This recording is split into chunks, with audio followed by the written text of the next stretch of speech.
Bismillahirrahmanirrahim. Assalamualaikum warahmatullahi wabarakatuh. Apa kabar Bapak Ibu guru semua? Semoga kita semua dalam keadaan sehat walafiat.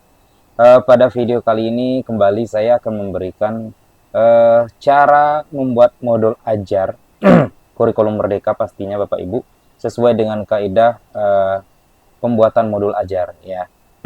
Di sini seperti biasa, sebelum kami memulai video ini, tujuan kami membuat video ini itu bukan untuk mengajari kita semua, tetapi di sini kami bermaksud untuk menjadikan ini sebagai referensi bagi Bapak dan Ibu guru dalam pembuatan modul ajar.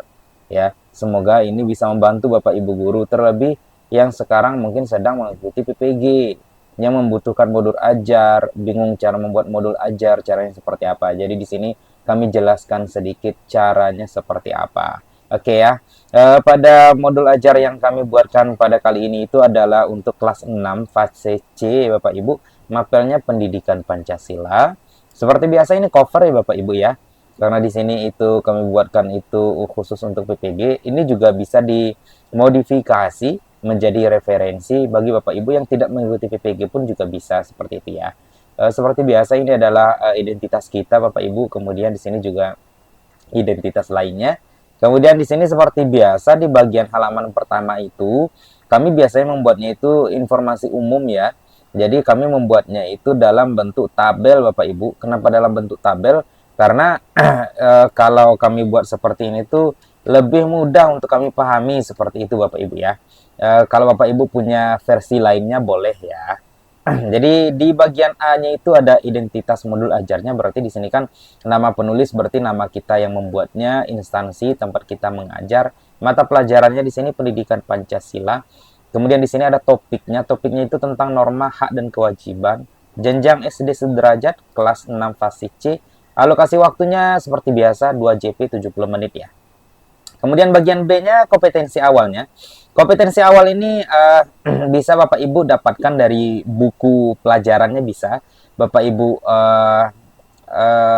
yang Bapak Ibu harapkan dari peserta didik di awal pembelajaran itu apa? Kompetensi yang harus mereka memiliki di awal pembelajaran tentang materi yang akan diajarkan atau yang akan Bapak Ibu implementasikan di kelas itu apa. Jadi ada kompetensi awal yang harus dimiliki oleh siswa. Jadi di sini saya membuat kompetensi awal yang harus dimiliki siswa itu adalah norma adalah aturan atau pedoman yang berlaku dalam kehidupan bermasyarakat. Jadi peserta didik itu perlu mengenal contoh-contoh norma sederhana seperti menghormati orang tua, berbicara dengan sopan, atau tidak mengganggu teman. Itu kompetensi awal yang harus dipahami oleh siswa. Kemudian ada profil pelajar Pancasilanya bagian C-nya.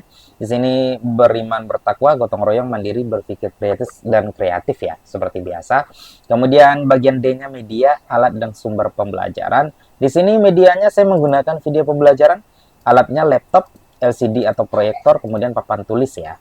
Kemudian sumber pembelajarannya buku pendidikan Pancasila kelas 6. Lalu peserta didiknya juga peserta didik kelas 6. Kemudian di sini modelnya saya menggunakan PBL ya Bapak Ibu, problem based learning. Kemudian pendekatannya diferensiasi. Lalu metodenya di sini ada diskusi, tanya jawab, ceramah dan penugasan. Lalu modanya tatap muka ya atau luring. Nah, kemudian masuk ke bagian kompetensi inti. Kompetensi inti itu di bagian A-nya itu ada CP-nya ya, capaian pembelajarannya. Nah, capaian pembelajaran ini bisa Bapak Ibu dapatkan di PMM ya, nanti di bagian ATP ataupun CP seperti itu Bapak Ibu. Kemudian Bapak Ibu ambil di bagian BS Cup-nya, kemudian Bapak Ibu copy, langsung tempelkan di sini saja, tidak perlu dirubah. Kemudian setelah capaian pembelajarannya, kemudian bagian B-nya itu ada tujuan pembelajarannya. Tujuan pembelajarannya itu seperti biasa Bapak Ibu, kalau kami buatnya seperti ini. Di sini ada keterangan C, ada keterangan A, ada keterangan B, dan ada keterangan D. Nah, ini adalah kaidah pembuatan tujuan pembelajaran ya Bapak Ibu.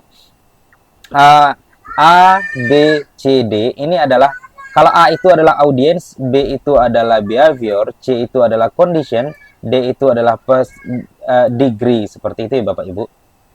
Jadi di sini Bapak Ibu kondisinya itu melalui tayangan video, kemudian peserta didik itu adalah A, audiensnya, memahami dan dapat memahami dan mengenali bentuk-bentuk norma, hak dan kewajiban dengan lebih teliti serta menunjukkan contoh-contohnya itu adalah B. B itu behavior atau materi ya Bapak Ibu yang kita harapkan kepada peserta didik. Kemudian D itulah degree. Degree itu yang ingin dicapai ya dengan baik, dengan benar ya, dengan tepat dan lain sebagainya. Lalu tujuan pembelajaran yang kedua itu melalui diskusi dan presentasi, kondisinya C. Kemudian peserta didik dapat A, audiensnya peserta didik, mengidentifikasi bentuk-bentuk norma dan hak dan kewajiban dengan lebih teliti serta menunjukkan contoh-contohnya itu adalah B atau materinya atau behavior. Kemudian dengan tepat itu adalah D yang diharapkan. Oke ya. Kemudian ada pertanyaan pemantiknya ya, pasti itu Bapak Ibu. Pertanyaan pemantiknya di sini bisa Bapak Ibu dapatkan dari buku atau materi ajarnya Bapak Ibu ya. Jadi Bapak Ibu tidak usah khawatir bagaimana cara mencari pertanyaan pemantiknya. Pertanyaan pemantiknya itu bisa Bapak Ibu dapatkan dari bukunya. Kemudian Bapak Ibu tuliskan di sini seperti itu ya. Pertanyaan pemantiknya berapa Pak Guru? Boleh 1, boleh 2, boleh 3 ya. Bebas saja seperti itu ya. Ya. Coba kita. Kemudian Bapak Ibu ya. Kemudian Bapak Ibu di bagian kegiatan pembelajarannya, bagian D itu, di bagian D-nya itu, Bapak Ibu, di sini barulah kita memulai membuatnya, Bapak Ibu. Ini alurnya ya, alurnya di sini seperti itu. Nah, kegiatan pendahuluan itu biasanya 10 menit ya, karena kita 70 menit. Jadi, kalau untuk SD itu minimal itu 10 menit lah, Bapak Ibu ya, untuk membuat kegiatan pendahuluannya. Nah, di sini di bagian pertama seperti biasa kan kita selalu memulai pembelajaran dengan memberi salam ya. Kemudian peserta didik menjawab salam. Itu artinya kan religius Bapak Ibu. Kemudian guru kita menanyakan kabar peserta didik. Kemudian kita minta salah satu peserta didik untuk doa. Kemudian baru kita ngecek kesiapan belajarnya seperti itu. Lalu kita absensi. Kemudian kita menyanyikan lagu nasional seperti itu. Kemudian kita memberikan tujuan pembelajaran. Lalu setelah itu kita memberikan motivasi kepada peserta didik seperti itu. Nah, pertanyaan pemantiknya taruh di mana yang ini? Pak Guru, kan itu pertanyaannya. Nah, pertanyaan pemantiknya itu Bapak Ibu diletakkan di bagian ini Bapak Ibu ya. 7 itu pertanyaan pemantik ya. Nah, jadi kadang-kadang di bagian ini tuh kita sering keliru ya Bapak Ibu. Kita tidak memberikan pertanyaan pembatik kepada siswa untuk membangkitkan rasa ingin tahu mereka atau untuk merangsang mereka terhadap materi yang akan kita pelajari seperti itu ya. Jadi di sini pertanyaan pemantiknya Bapak Ibu. Nah, setelah kita memberikan pertanyaan pemantiknya, barulah kita masuk ke kegiatan intinya. Kegiatan intinya kan 50 menit. Nah, sintak PBL itu ada 5 Bapak Ibu seperti biasa. Yang pertama itu orientasi siswa pada masalah, berarti kita memberikan permasalahan, baik itu melalui PPT, alat peraga, video pembelajaran, dan lain sebagainya. Kalau di sini saya biasanya menggunakan video Bapak Ibu ya. Berarti di kegiatan pertama di sintak orientasi siswa pada masalah itu, guru menayangkan video pembelajaran. Kita tayangkan dulu videonya ya. Jadi di sini saya buatnya, di sini ada videonya, kemudian di sini ada link YouTube-nya karena saya ambil dari YouTube ya Bapak Ibu. Jadi Bapak Ibu boleh ambil dari YouTube sesuai dengan kebutuhan Bapak Ibu ya. Lalu setelah kita menayangkan video dan siswa melihat videonya, barulah setelah itu kita menjelaskan materi pembelajaran secara rinci ya. Dengan memberikan contoh-contoh nyata yang ada dalam kehidupan sehari-hari sehingga siswa lebih mudah memahami lagi terkait materi yang kita berikan. Lalu yang ketiga, jadi peserta didik setelah kita menjelaskan materi itu, kita arahkan ke peserta didik. Ada yang mau bertanya, kan seperti itu. Ada yang belum dipahami tentang materi yang barusan kita saksikan bersama melalui video dan contoh-contoh yang Ibu berikan misalnya atau Bapak berikan di saat barusan seperti itu ya. Nah, setelah itu barulah kita berikan penjelasan lagi secara detail terkait pertanyaan-pertanyaan yang diberikan oleh siswa itu. Nah, setelah siswa itu paham terkait materinya, barulah masuk ke sintak kedua, mengorganisasi siswa dalam belajar, Bapak Ibu. Di sintak kedua ini barulah yang bagian pertamanya itu kita bagi siswa ke beberapa kelompok seperti ya, sesuai dengan jumlah siswanya, sesuai dengan LKPD yang akan kita berikan seperti itu ya. Jadi misalnya di sini kita bagi siswa dalam 3 kelompok, misal ya. Bapak Ibu bisa menyesuaikan apakah itu 5 kelompok, 6 kelompok, disesuaikan dengan jumlah siswanya. Lalu peserta didik membentuk kelompok, kan sudah kita bagikan kelompoknya, siswa kita arahkan untuk duduk di kelompoknya masing-masing. Setelah itu, barulah kita bagikan LKPD-nya. Kita kan punya LKPD, kita bagikan LKPD-nya, lalu kita jelaskan cara mengerjakan LKPD-nya seperti apa. Setelah selesai, barulah kita meminta peserta didik. Ada yang mau bertanya seperti itu? Ada yang belum dipahami tentang tugas kelompoknya? Kalau sudah, ya sudah. Kalau sudah, ibu atau bapak berikan waktu misalnya 15 menit atau 20 menit untuk mengerjakan LKPD. Nah, selesai kan sintak keduanya, lanjut sintak ketiga. Sintak ketiga itu membimbing penyelidikan. Berarti di sini kita membimbing siswa kan. Berarti yang pertama itu siswa mengerjakan LKPD sesuai dengan yang telah dibagikan oleh guru. Jadi kerjakan dulu. Setelah mereka mengerjakan kan, kita bimbinglah siswa. Gimana caranya membimbing siswa? Kita berkeliling dari satu kelompok ke kelompok lainnya. Kita pandu siswa mengerjakan LKPD, kita tanyakan yang mana yang belum paham, yang mana yang agak bingung, lain sebagainya kita bimbing.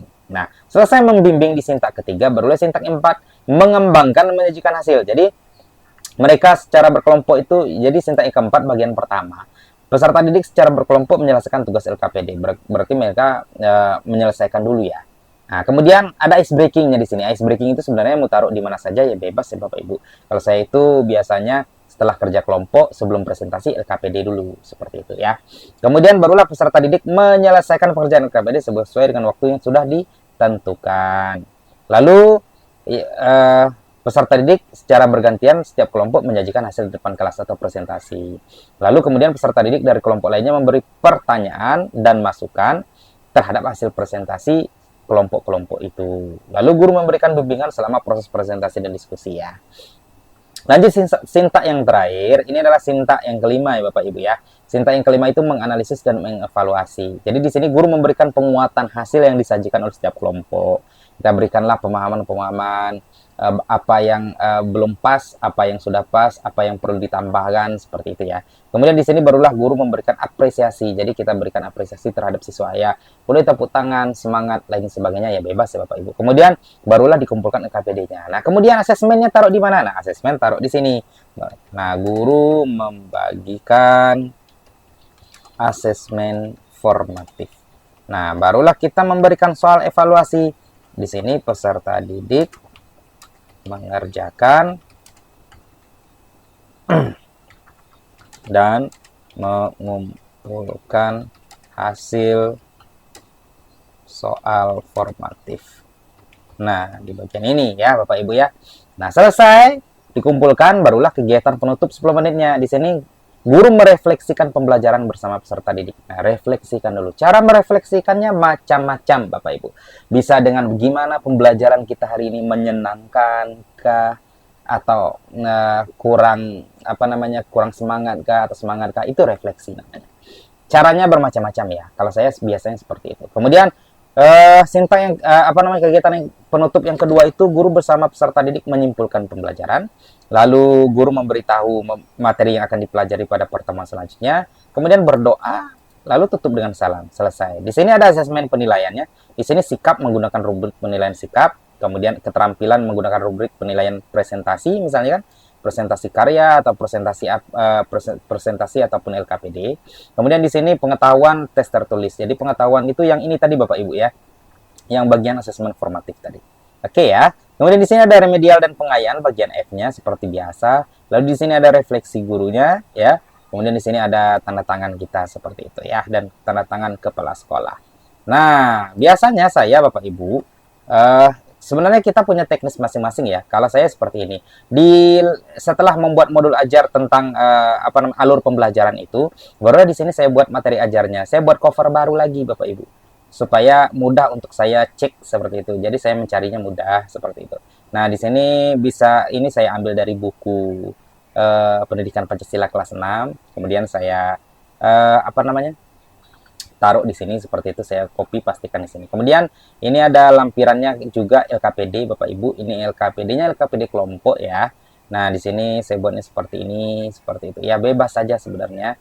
Kemudian ada asesmennya ya, asesmen formatif tadi yang soal tadi yang sintak 5 dibagikan. Lalu di sini ada juga nilai penilaian pengetahuannya, kemudian penilaian sikapnya. Ya, seperti itu ya Bapak Ibu. Nah, lengkap seperti itu. Saya rasa demikian, semoga ini bisa menjadi referensi dan membantu Bapak Ibu dalam menyusun modul ajar, dan semoga bermanfaat ya. Apabila ada kesalahan saya dalam memberikan penjelasan, saya mohon maaf. Saya hanya manusia biasa yang tak luput dari kesalahan. Jadi semoga ini bermanfaat, dan di akhir kata wassalamualaikum warahmatullahi wabarakatuh.